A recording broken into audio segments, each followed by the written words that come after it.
Buskangni TTDC Chongbariwo Tipra Mothabai BJP Bodol Rok Thansa Tongnai da Tongya Abo Yafango Achuknai Rokshe Shoi Khlainai Sangrong Shalo Kokthum Pandawo Kaisa Sungmungni Firok Mungo Okokno Shawik Narika Hastini Kcham Montri Okra Te Tabuk Tongjorani Lok Sabhani MP Biplop Kumar De Nai Nairi Chini Mangpliwo পর্যন্ত হেজামারায় party office করতে গিয়ে আক্রমণের শিকার হচ্ছে BJP কার্যকর্তা।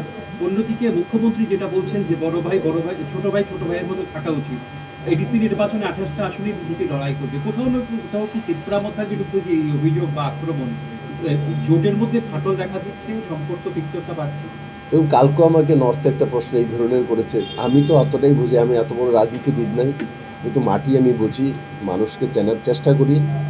এতটা আমি জানি যে বাস্তব আছে, ত্রিপুরা মাতার সঙ্গে আমাদের অ্যাসেম্বলিতে অ্যালায়েন্স আছে, ত্রিপুরা সরকারের 2জন মন্ত্রী আছে, তো দেখা যায় মন্ত্রীরা আছেন, মন্ত্রিত্ব আছেন, তো অ্যালায়েন্স তো রয়েছে।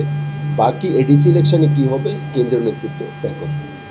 BJP this alliance is post poll alliance, आप लोग अलग लड़े, इसके बाद में ये अलायंस हुआ, तो कहीं ना कहीं इलेक्शन से पहले फिर से ये जो डिफरेंसेस होगा, तो don't you think the people will get confused and this will badly impact in the vote bank?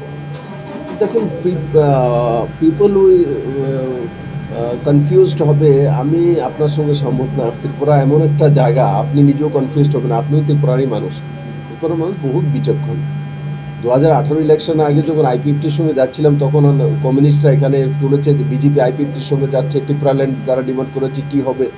আমাকে বুঝিয়েছে এদের সঙ্গে যাওয়া তো আপনাদের তো অবস্থা কাহিল হয়ে যাবে, কিন্তু আমরা ওদের সঙ্গে গিয়েছি, সরকারও করেছি, তারপর আবার সরকার এসছে, মানুষ বিজেপিকে ভোটও দিয়েছে, কমিউনিস্টকে বিতাড়িত করে দিয়েছে। এরা কমিউনিস্টরা এই ধরনের প্রচার করে থাকে, এই ধরনের তাদের খেয়ে দিয়ে কোনো কাম নেই, কাজকর্ম নেই, কারণ বিধায়কও নেই, এমপিও নেই, খালি বসে আছে। তো এদের কাজই বসে বসে ন্যারেটিভ তৈরি করা, ও নেগেটিভ ন্যারেটিভ।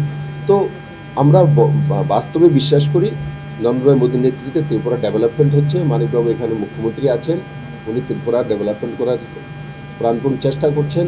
কারণ কমিউনিস্টরা লম্বা সময় এখানে ছিল, অনেক জায়গাতে ওনারা স্পিড ব্রেকার তৈরি করেছেন। যেমন মমতা ব্যানার্জি এখন ওয়েস্ট বেঙ্গলের স্পিড ব্রেকারে বসে আছে, এখানেও তো স্পিড ব্রেকার এরাই বসেছিল। তো আমরা এখন স্পিড ব্রেকার হটানোর কাজ করছি।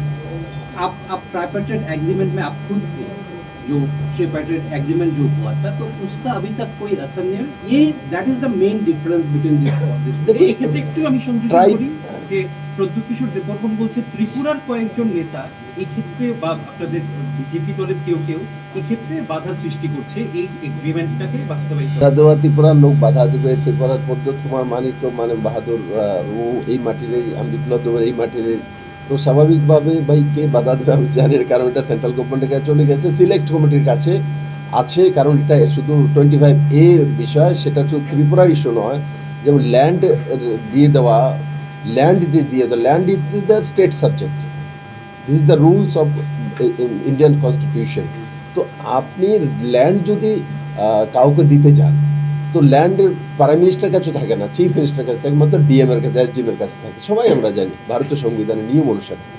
তো ল্যান্ড কোনোদিনও স্টেট সাবজেক্ট, ওটা কোনো জায়গায় কোনোদিনে অন্য জায়গায় দিতে পারা যায় না। তো স্বাভাবিকভাবে ল্যান্ড ইস্যুটা তো আলাদা বিষয়, ঠিক। তো আর তার জন্যই এই যে 25A সেটা সিলেক্ট কমিটির কাছে গিয়েছে। সিলেক্ট কমিটির মধ্যে সমস্ত দলের প্রতিনিধি আছে। তো সিলেক্ট কমিটি যতক্ষণ পর্যন্ত রিপোর্ট না দেবে, কেন্দ্র সরকার তার উপরে ইমপ্লিমেন্ট করে দেবে, এইগুলো যদি কেউ বলে তো ঠিক না। কারণ সিলেক্ট কমিটি থেকে সেটা আসতে হবে পার্লামেন্টে।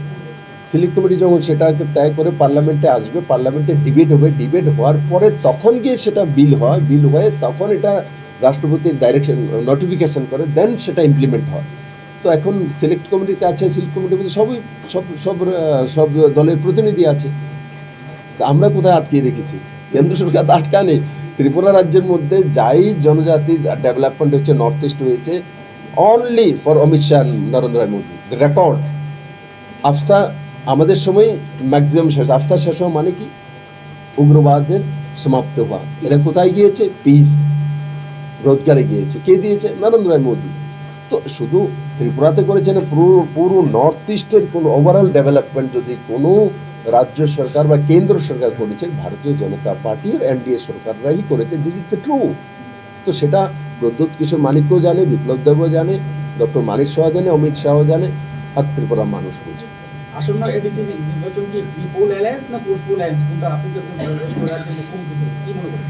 Pre-poll alliance? ভারতীয় জনতা পার্টির আমি কার্যকর্তা, ভারতীয় জনতা পার্টি এক ব্যক্তি তয় করতে পারে না কি হবে না হবে। যেটা আছে সেটা আমি বলি যে এখন আমাদের সঙ্গে অ্যালায়েন্স আছে, আমরা সরকার করছি। এডিসি ইলেকশন যখন হবে তার আগে নিশ্চিত কেন্দ্রীয় নেতৃত্ব তয় করবে, কারণ কি সেটা এনডিএর ব্যাপার। যদি ভারতীয় জনতা পার্টির ব্যাপার হতো তো রাজ্য কমিটি বসে আমরা রাজীব ভট্টাচার্যের নেতৃত্বে বসে তয় করতে পারতাম এবং সেটা আমাদের কেন্দ্রীয় নেতৃত্বকে বলতে পারতাম। কিন্তু এনডিএর যখন ব্যাপার হয় সেটা এনডিএর চেয়ারম্যান তয় করেন এবং কেন্দ্রীয় নেতৃত্ব তয় করবেন। সেটা আদরণীয় প্রদ্যুৎ কিশোর মানিকও জানে, বিপ্লব দেবও জানে, ডক্টর মানিক শাহ জানে। এডিসি বিষয় নিয়ে তাহলে পুরো বিষয়টা ইন্ডিয়ান নেতৃত্বের উপর নির্ভর করছে। হ্যাঁ, তো এরা এনডিএর পার্টনার।